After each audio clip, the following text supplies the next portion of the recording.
Every night you have families killed. And yet, here you're dying. Tonight should be no different.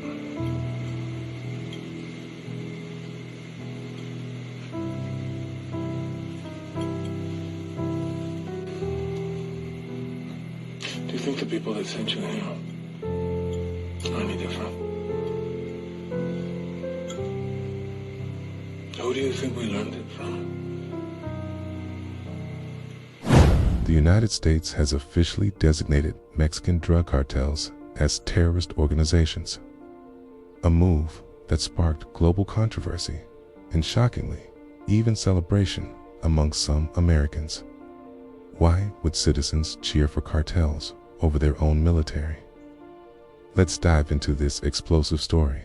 I officially designated the drug cartels as foreign terrorist organizations, including Tren de Aragua and MS-13, which gives us great power. Last week, the Trump administration escalated the decades-long war on drugs by labeling cartels like the Sinaloa and Jalisco New Generation as foreign terrorist organizations. This allows stricter sanctions, military tools, and cross-border operations. But critics argue it risks inflaming violence. These are the 8 cartels that the United States has labeled as terrorist organizations. Number 1, the Sinaloa Cartel. Number 2, the Jalisco New Generation Cartel. Number 3, La Nueva Familia Michoacana. Number 4, Los Zetas. Number 5, the Gulf Cartel. Number 6, El Tren de Aragua. MS-13, also known as Marra Salvatrucha. And lastly, the Cartel del Noreste. These designations aren't just labels. This is empowering the U.S. agencies to go and deploy enhanced measures against these groups, including financial sanctions and legal action. And by classifying these cartels as terrorist organizations, the U.S. aims to disrupt their operations and cut off their resources, and to protect communities from their pervasive violence and their substance trafficking. This decisive action coincides with unprecedented improvements at the border. Under this administration, illegal border crossing has plummeted to more than 90%. Those levels haven't been seen in decades. In the month of January alone, the U.S. Border Patrol arrested 29,000 illegal immigrants who were seen crossing the U.S.-Mexico border. So let's continue to pray for all of our Border Patrol and everybody that every single day is hands-on with keeping our border safe. I'd be saved by like the most unexpected group of people. Do you know who Trump's trying to declare war on? The cartel. Oh, please do. Please do. Fuck around and find out, Trump. I got numerous death threats. They've doubled the size of my security detail because all the cartels want to take Homa now. Well, I'll tell you what, come get some.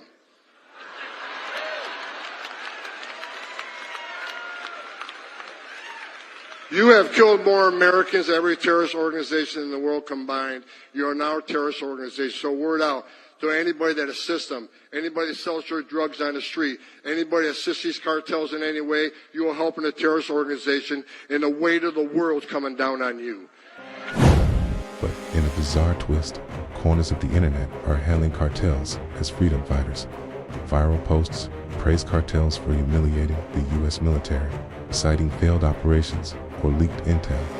Who are these people and what's driving them? Meanwhile, Mexico warns the terrorist label violates sovereignty, fearing another Iraq-style intervention. Families of cartel victims beg for solutions, not escalation. And security experts warn cheering for cartels ignores their brutality. What do you think about the Mexican president? Is she bought and paid for by the cartels? Why doesn't she want them labeled as terrorists? Did you hear that Mexico's president threatened the United States? So let me get this straight. You're upset because the U.S. finally decides to crack down on Mexican drug cartels, even so much as labeling them as terrorists. And Mexico's president is mad about it, saying that we're interfering and now wants a constitutional reform. to block us from helping. No. Let's break this down. The cartels have been running wild, literally pumping millions of drugs into our streets, fueling crime and terrorizing their own people. So the US says enough is enough. And now suddenly Mexico's screaming sovereignty. But here's the thing. If Mexico could handle their own drug cartel issues, we wouldn't have to. So let's be real. The Sinaloa cartel, Jalisco New Generation cartel, have literally turned Mexico into a war zone. Their own people live in fear, and their government? Too corrupt or too weak to stop it. But now that the US is stepping in, it's a problem. And Mexico is saying, we won't tolerate this interference. But where was all this enthusiasm and where was all this fight and vigor when the cartels were destroying everything in their country? Almost like a mafia empire. Meanwhile, the United States has sent billions of dollars to Mexico to try to help fight their crimes. And this is the thanks we get for taking the initiative that you couldn't. And instead of working with us, you're trying to pass laws to stop us from helping you. And let's not forget, Trump suggested military help to aid in the fight against cartels. This happened years ago, and you want to know what the media did? The media labeled it as extreme dictatorship. But now, people are starting to wake up realizing that it is a huge problem. So here's the bottom line. Either Mexico handles the cartels themselves, or the United States will. Because we're not going to sit back while drugs are running rampant through our streets. And not only Mexican lives are being lost, but American lives are being lost. So Mexico, what is it going to be? Are you going to fight the drug cartels? Or is the United States going to have to do it for you? 7 years, the ATF traced 50,000 American guns recovered in Mexico to gun dealers across the United States. But Mexico's lawsuit names just 5 dealers from one state, Arizona. In Mexico City, attorney Alejandro Solorio spearheaded the lawsuits for the Mexican government. We believe they're liable for actively facilitating the trafficking of firearms that empower the cartels, the fentanyl crisis. A cartel without firearm is just a gang.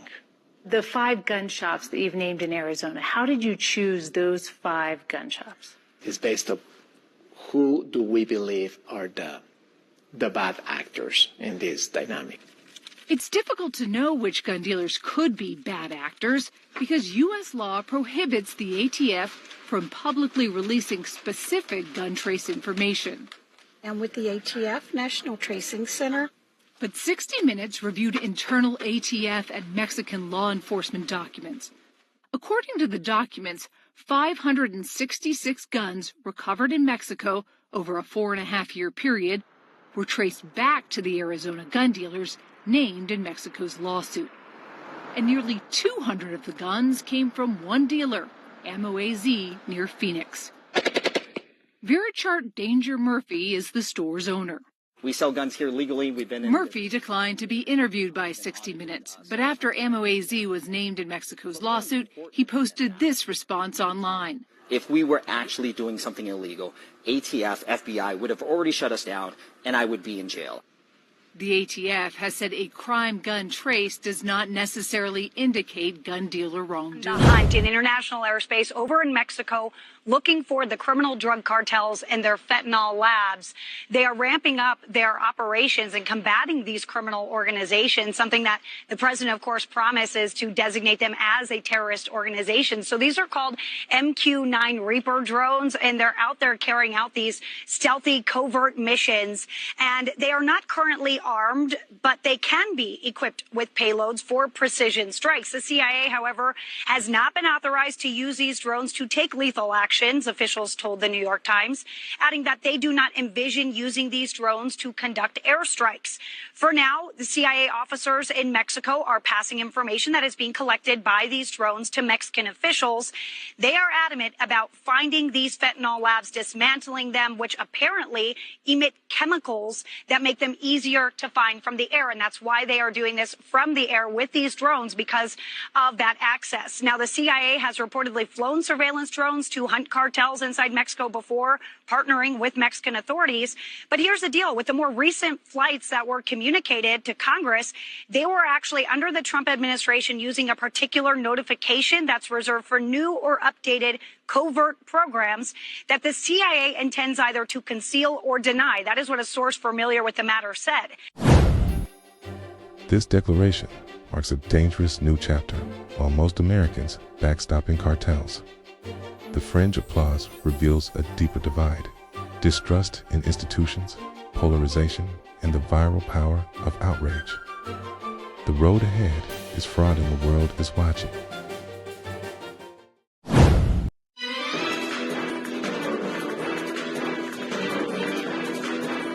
Picture this: a suitcase full of cash, a web of shell companies, and a criminal mastermind pulling the strings. Today we're diving into the shadowy world of money laundering. Right, Joey. It's a global problem that costs economies billions each year. But how exactly does dirty money get cleaned? Let's break it down with a classic example, the car wash scheme. On point, Kat. Imagine a drug dealer who buys a struggling car wash. They mix their illegal drug money with the legitimate income from washing cars, making it nearly impossible to distinguish between the two. Exactly, Joey, and that's just the tip of the iceberg. Modern money launderers use complex networks of shell companies, cryptocurrency, and even online gaming to obscure the origins of their illicit funds. But Kat, financial institutions aren't defenseless. They employ stringent KYC plus sophisticated algorithms to detect unusual patterns, like large cash deposits or frequent international transfers. It's a constant cat and mouse game between criminals and regulators. And as AI evolves, so do the methods of both laundering and detection. Any clear winner this round? None that I see, Kat. But hey, look at the time. Gotta run and get my car washed. Drive safe, Joey. Do me a favor and pick the duffel bag I left there. Cheers. Their leadership for their paramilitary wing are 4 former U.S. Special Forces. You've got a Green Beret, a Green Beret that's Delta Force, 2 Navy SEALs, and a Ranger from the 75th Ranger Regiment. Did you guys hear that? Thanks for watching. Stay informed. Stay safe. This is WTF Daily. See you next time.